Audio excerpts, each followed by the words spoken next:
Hi guys, welcome to the Fundamentals of IELTS Writing Task 2, a 10-part series covering what you need to know in the academic IELTS Writing Task 2. In this series, we're going to break down the 3 simple stages of how to write an effective essay. And these are the planning stage, the writing stage, and the checking stage. In the previous video, we covered the checking stage and some common grammar mistakes in IELTS writing. Now in this video, we're going to look at complex sentences and how to write one. As you see here, this is one of the marking criteria in IELTS Writing Task 2, grammatical range and accuracy. And this one shows band 6 from here to band 9 here.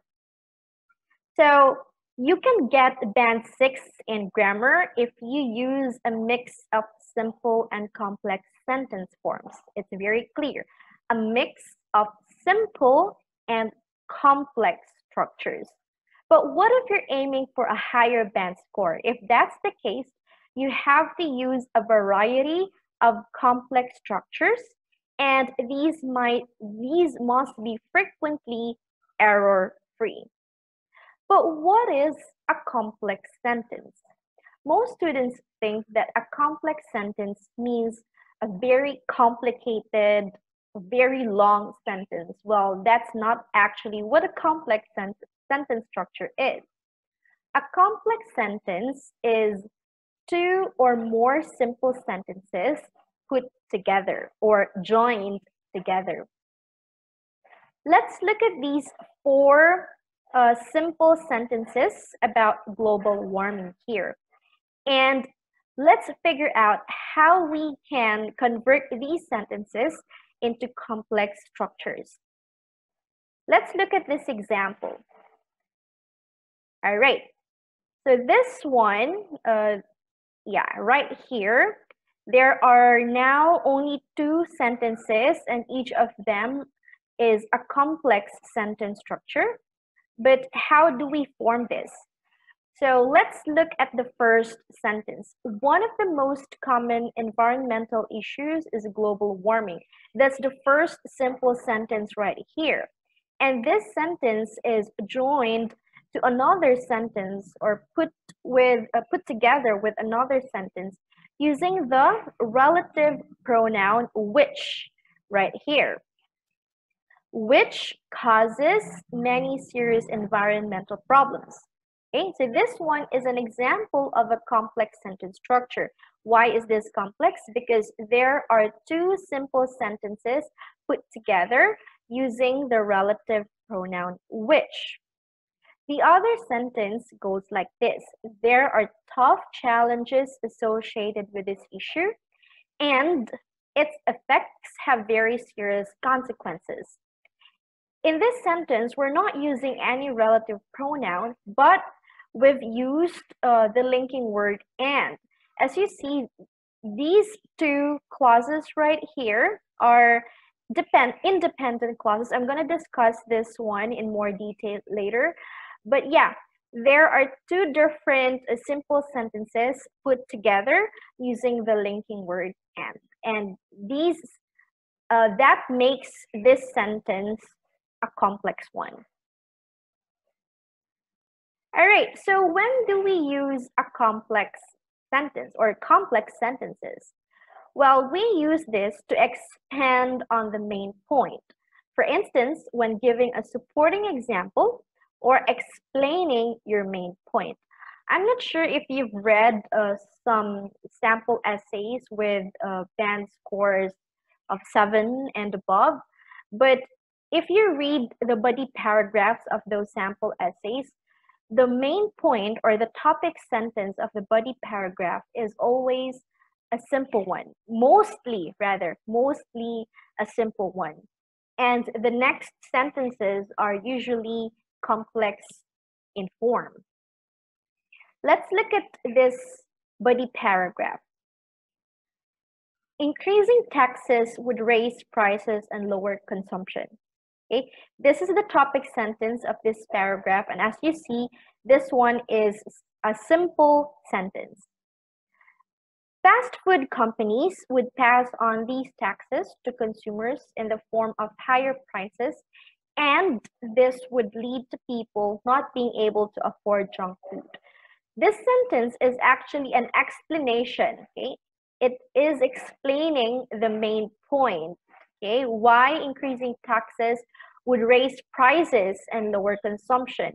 So this is a complex sentence because of the linking word and. There are two different simple sentences. Oops. There are two different simple sentences which are joined together by the linking word and. For instance, the cost of organic food has proven prohibitively expensive for most people. This is a supporting example, and this is also a complex sentence because of the linking device, for instance. Despite this, people in many developed countries where the problem is most acute can afford price hikes and will continue to eat high-fat meals. This one is called a concession, the limitation of the argument. So this is a complex sentence because of the linking device despite and the relative adverb where. So how do we really write a complex sentence?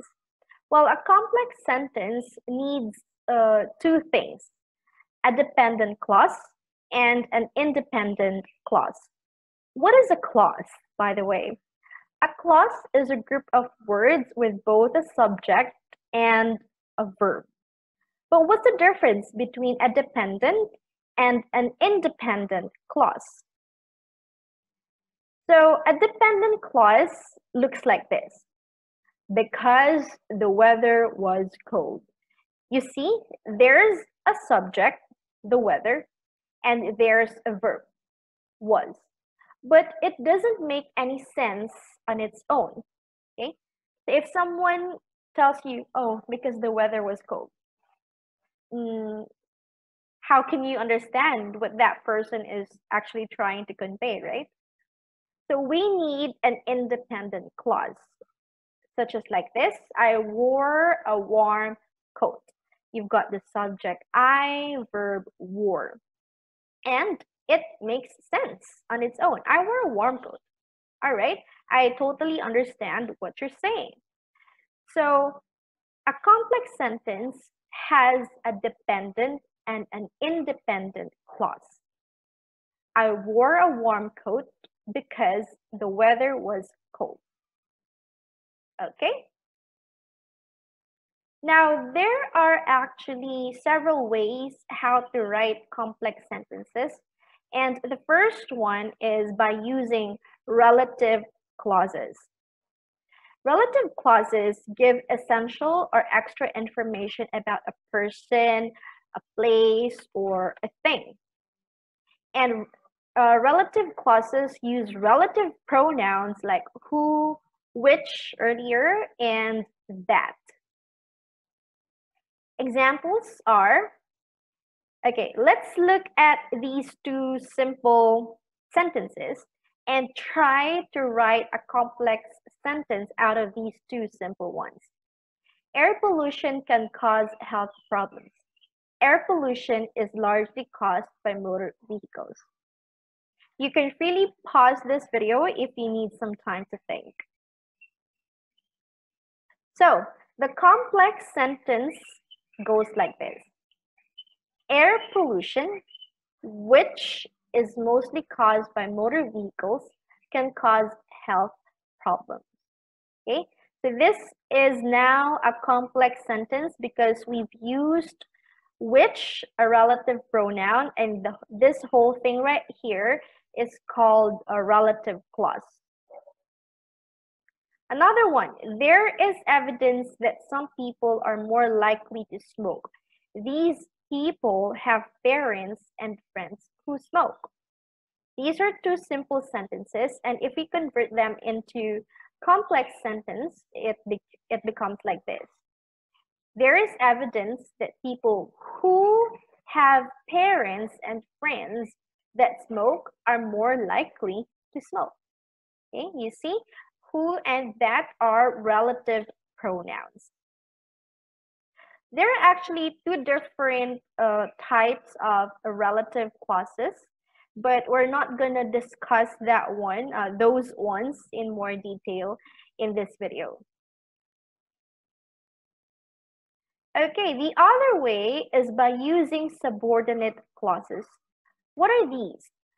Subordinate clauses describe nouns and pronouns, describe verbs, adverbs, and adjectives, or act as the subject or object of another clause.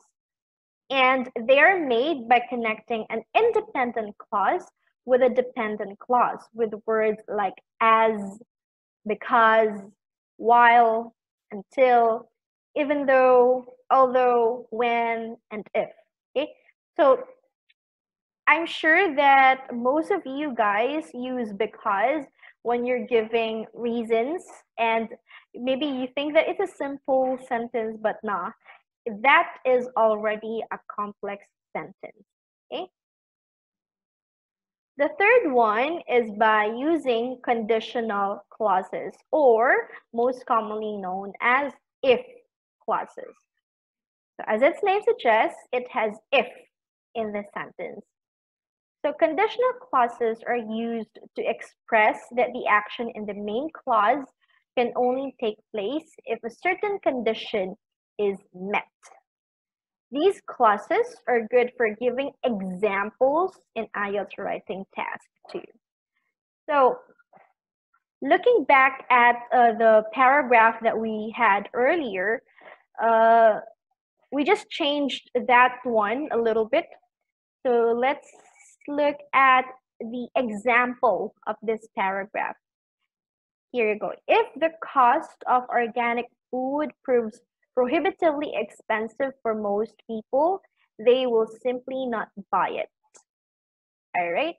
So this one is an if clause or a conditional clause. So you see, it has two different clauses.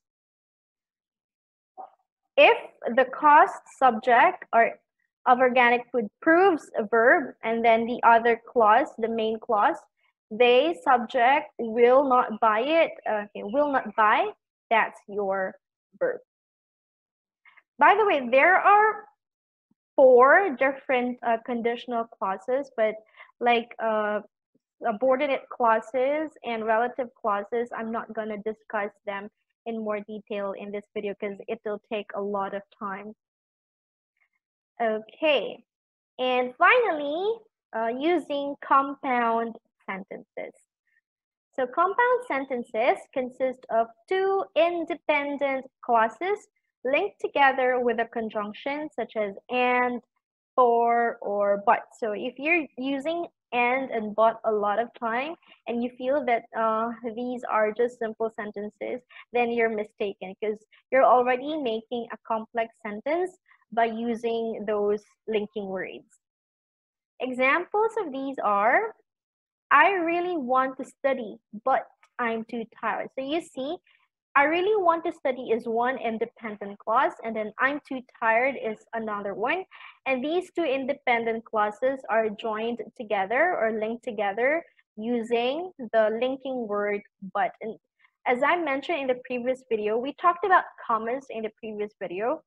So here, there's only one comma for, what do you call it? For coordinating conjunctions like and but. You don't need commas in on either side of the linking word. So there's only one comma before the linking word, such as in this sentence. So comma, but, because these are coordinating conjunctions, not different from the linking devices or discourse markers that I've mentioned in the previous video.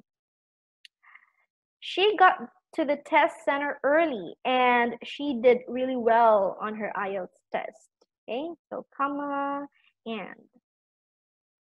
Okay, so what should we remember in writing complex sentences for writing task 2?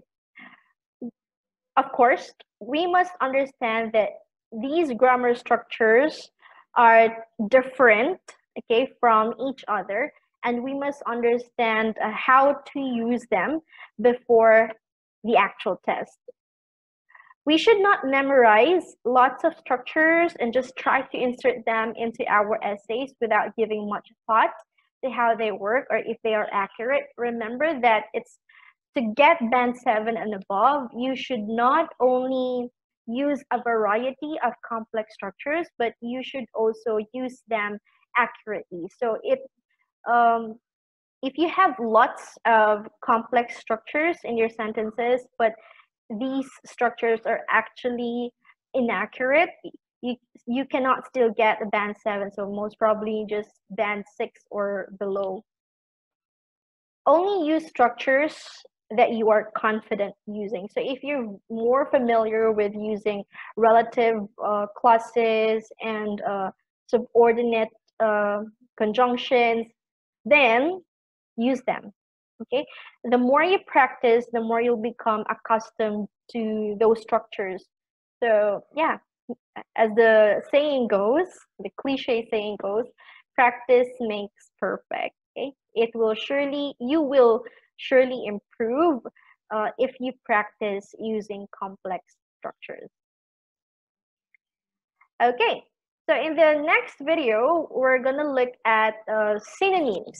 All right, we're gonna look at the danger of synonyms as well. Okay, so yeah, that's it for this video. Stay tuned for the next one.